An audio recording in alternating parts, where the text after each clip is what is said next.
So Mikel Merino looks set to sign for Arsenal, and a very common question that is going through a lot of Arsenal fans' mind is who is Mikel Merino and what is his playing style. So don't worry Arsenal fans, as in this video we will be discussing Mikel Merino in detail and looking at data and stats to get a clearer picture about Mikel Merino. So without any further ado, let's get right into it. So let's start with discussing the details of Mikel Merino's season. We know that he is 28 years old. We know that he plays for Spanish national team. You might remember him for scoring the winning goal against Germany in the Euros. He is a central midfielder, and to describe his position a bit more, I would say he's a box-to-box midfielder, and a perfect definition of a box-to-box midfielder. He is left-footed and he is 6 feet 2 inches tall, or in centimeters 188 centimeters tall, which is exceptional height, especially for a midfielder. And we will be discussing later in this video how this height plays a very important role in a major aspect of Mikel Merino's game. So Mikel Merino started his career at Osasuna, a club where his father previously played as well, before eventually getting himself a move to Borussia Dortmund. And under Thomas Tuchel he did play a few games, and an interesting fact is that he played a few games as a centre back as well, a left centre back, before he eventually didn't get enough time and was loaned out to Newcastle United.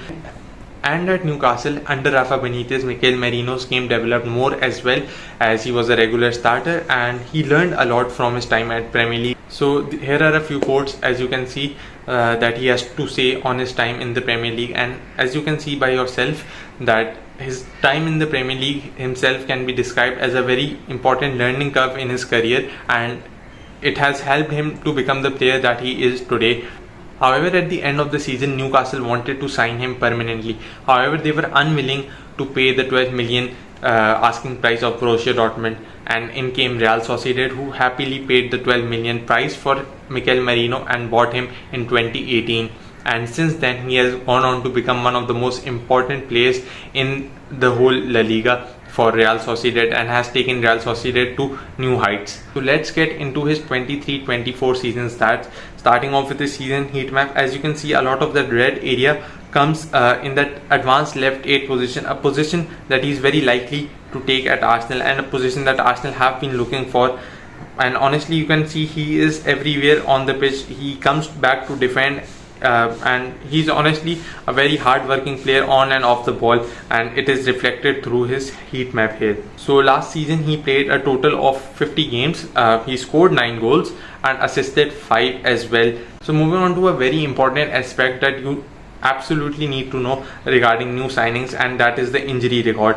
Now looking at his injury record, we can see a trend of him missing few games every season, and it has been a consistent occurrence for him.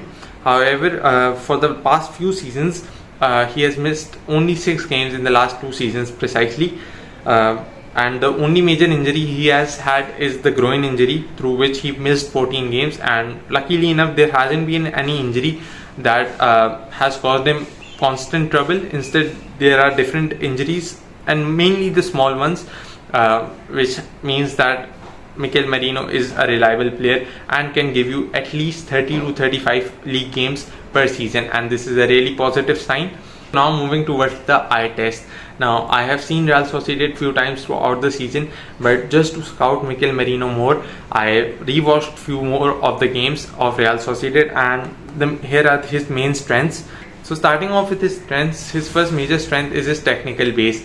He is technically quite superb, and he is very reliable technically.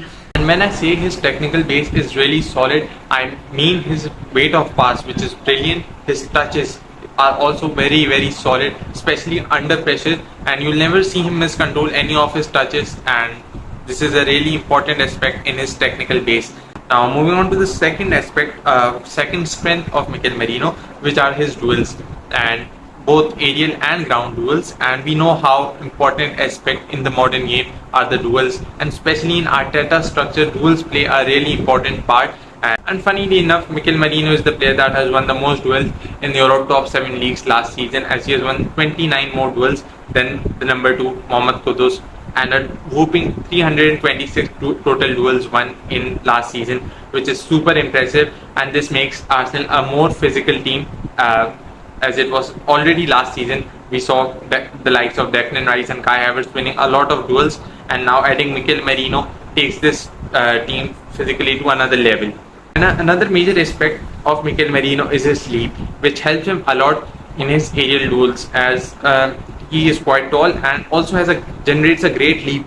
However, one thing that concerns me a little regarding Mikel Merino, however, it can be improved upon, is anticipation of the where the ball is likely to drop. Sometimes he is unable to judge exactly where the ball will drop, and this mistimes his leap. However, this can definitely be improved with better coaching and better environment around him. So another one of his strengths, which is the positional awareness.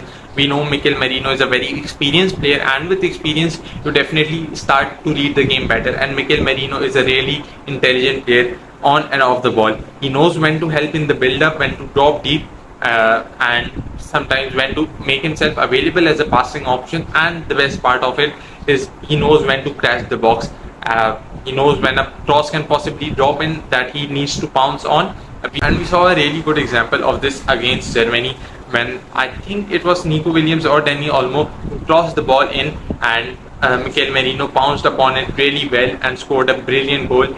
Another major strength of Mikel Merino is his ball striking, and he can strike those from far out. Sometimes when the game state becomes difficult and the opposition's defense is difficult to break down, you need to find solutions outside the box, and this means taking risks from outside the box.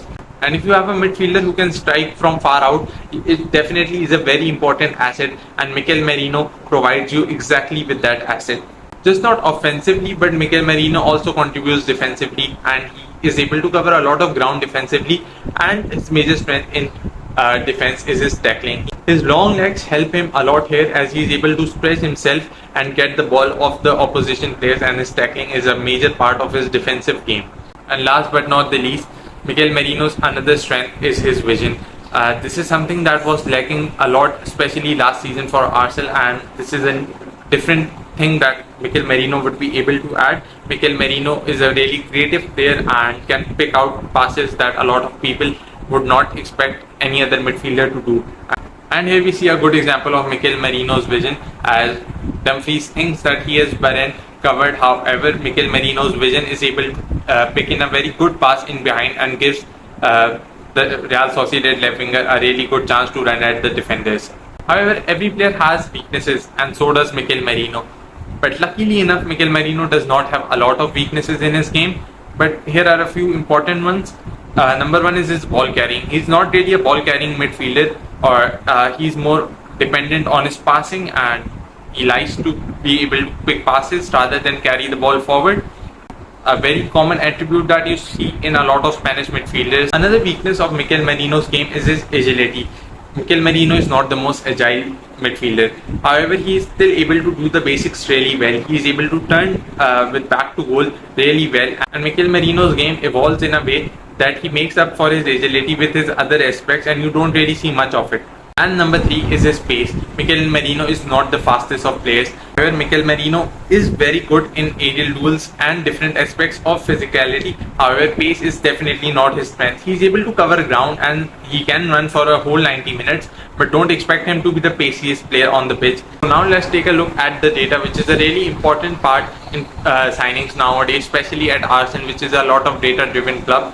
So starting off with his percentage of aerial ones, and he ranks 89th percentile, as we have spoken about how good he is aerially and in ground duels as well previously, and it is highlighted through stats as well. Another interesting thing is his progressive passes, as he ranks in a very good percentile for progressive passes, something that Arsenal have been missing, and something that Declan Rice is criticized for is his progressive passes. However, with Mikel Merino, Declan Rice will get a much supportive partner in the midfield, and Arsenal will be able to progress the ball easily. However, something that we have previously talked about is also reflected through the stats is his carrying ability. We can also see through the stats that he is not really a ball carrier, as he ranks just 26th percentile for ball carrying, and similarly the ball carrying distance isn't much. However, other than that, Mikel Merino provides you the complete package that you look for in a midfielder, and especially for 30 million euros, this is a really good deal. Now moving on to the final analysis, and these are my personal opinions about Mikel Merino. The first thing that Mikel Merino adds is a unique profile to this Arsenal side, as Arsenal don't really have a player of Mikel Merino's profile since Granit Xhaka left, and they were unable to fill that void last year. However, they have addressed it this year by adding Mikel Merino. Secondly, Mikel Merino makes Arsenal physically a much more solid side. We already know that Arsenal are really good physical side, as they already have the likes of Havertz, Rice, Saliba, Gabriel, and many more. However, by the addition of Mikel Merino, this side gets even much more strengthened.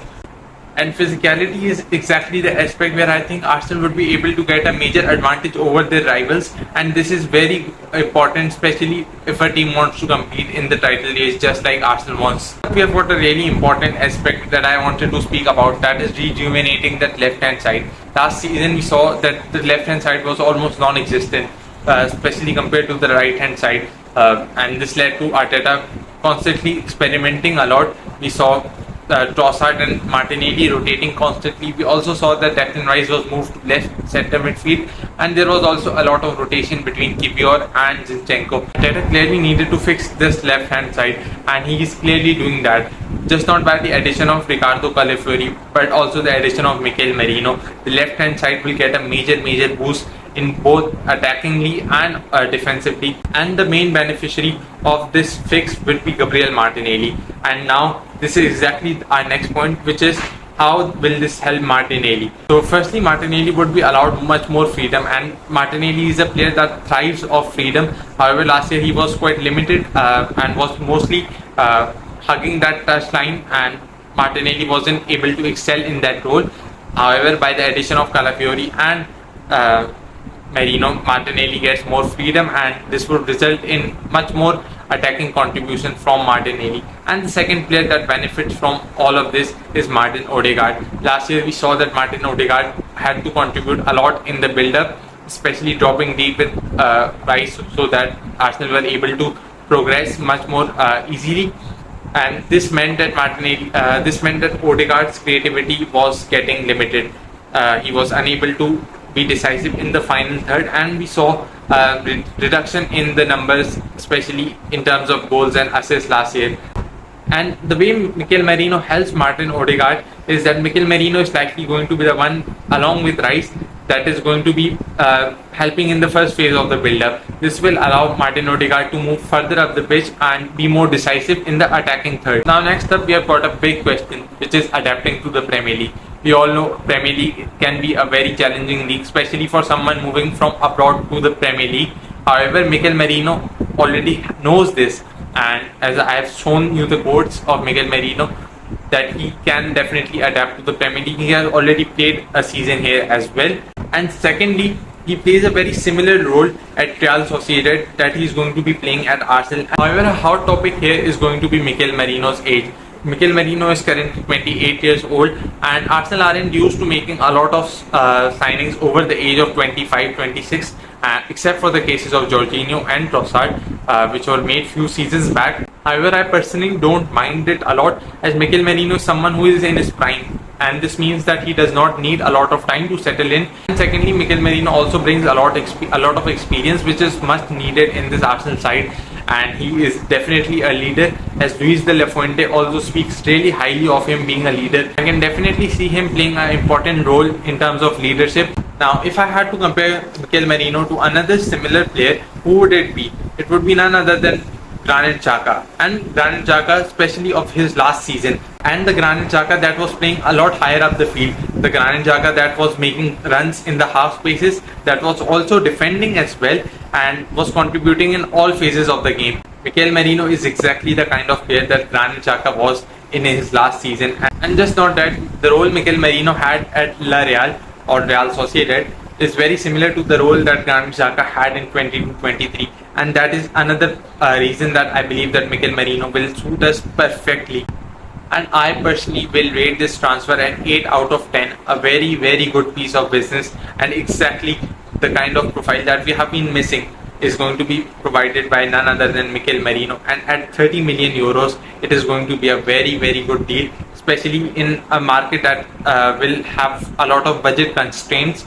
especially given the new FFP rules, and we have been spending quite in a controlled way, and Mikel Merino is another example of how controlled we are in the market, and therefore I personally would rate it 8 out of 10. However, I also think that I was a little harsh on rating him 8 out of 10. It could easily be 8.5 or 9 out of 10, and I definitely think that Mikel Merino is going to be a really good signing for Arsenal, and not in the future but starting from now. I really appreciate it if you have made it till here, and I would appreciate it even more if you could subscribe to my channel and drop a like below. And that's it for this video. I hope to see you next time. Thanks for watching.